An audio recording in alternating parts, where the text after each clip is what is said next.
If you watched my last video, you know I just went through the absolute wildest job negotiation of my entire life. I held my boundaries, I walked away from a toxic schedule, and I successfully secured exactly what I asked for, a full-time 9 to 5 nurse manager role at $45 an hour. We all thought it was a massive win. I mean, I literally had the official offer letter in my hand. Well, I went in for my first day of orientation, and let me tell you, what happened next was the biggest bait and switch I have ever experienced in my entire career. Within hours of filling these people paperwork, they tried to change my contract, slash my hours, and illegally switch my tax status. I ended up withdrawing my application and walking away completely for good this time. Today I'm giving you the final update on this saga, showing you the exact emails and teaching you how to spot the ultimate corporate trap so that it never happens to you. Let's back up to Monday morning. I show up for orientation, ready to work.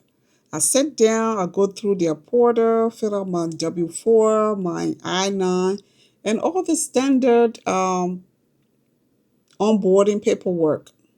They hand me my official job offer letter that explicitly says full-time, non-exam nurse manager. Everything looks fine on paper. But as I'm sitting there observing the office and, analyzing the operations, my intuition starts ringing like a fire alarm. As a nurse with years of clinical and leadership experience, it took me less than an hour to read the whole room.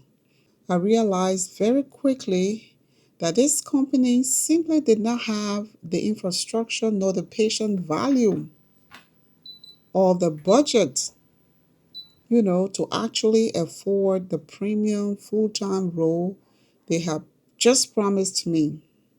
They were scrambling, but I still professional.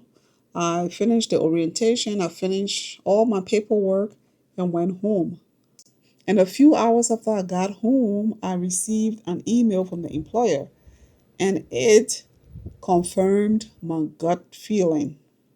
The email read, Angela, to confirm, you are willing to come in from 9 a.m. to 12 p.m. 5 times a week to administer meds. We also think it's suitable to transition you to a 1099 employee and restrict functions to just the nursing responsibility. If approved, I will modify your offer letter with these changes. Are you kidding me? Let's break down the massive red flags here for everyone negotiating the job market. Red flag number one, the title demotion. These people were ready to strip me of the manager title that I applied for and limit me to just medication administration, make me a med nurse. Red flag number two, the schedule slash. These people were ready to slash my 40 hours a week that they had promised to 15 hours a week. Red flag number three, the task trap. This one was the big one. They wanted to switch me from a W-2 employee to a 1099 independent contractor. And as a 1099 worker, you have no benefits, no protections, and you are responsible for paying all of your own self-employment taxes. I didn't get angry. I didn't argue because when you know your worth and you know the life that you have designed for yourself, prioritizing your peace, when things like this happen, you don't fight, you don't argue, you just leave. So I sent them this letter.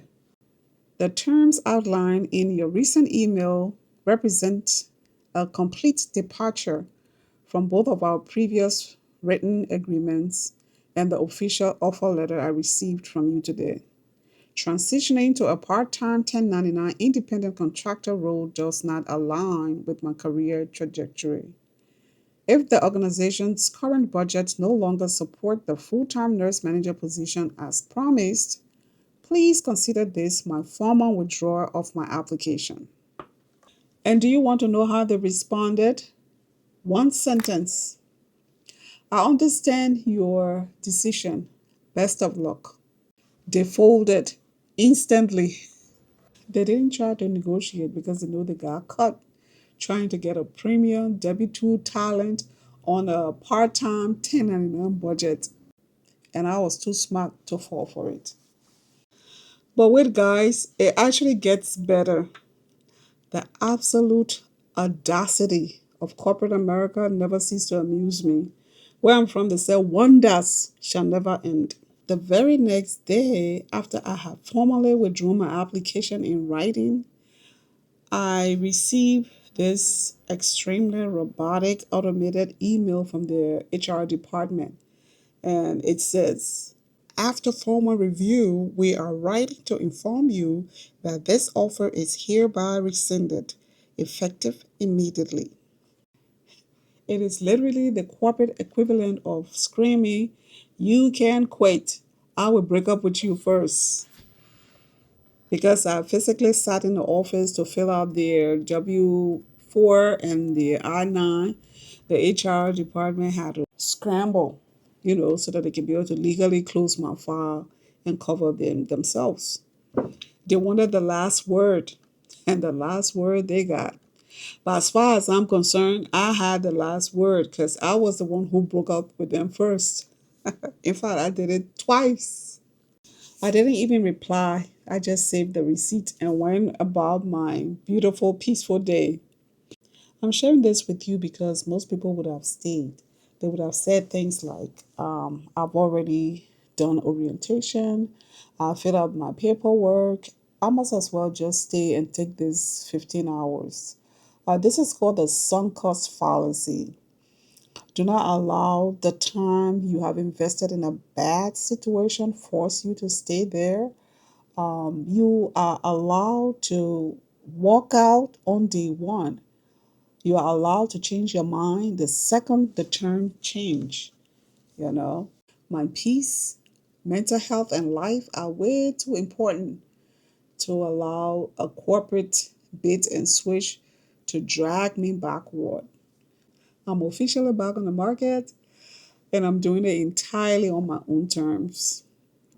If you have ever had a job pull a bait and switch on you, let me know your experience in the comment below. And until then, subscribe to the channel. This helps the channel. This gives me the momentum to keep bringing these videos to you. Please subscribe to the channel if you are not already.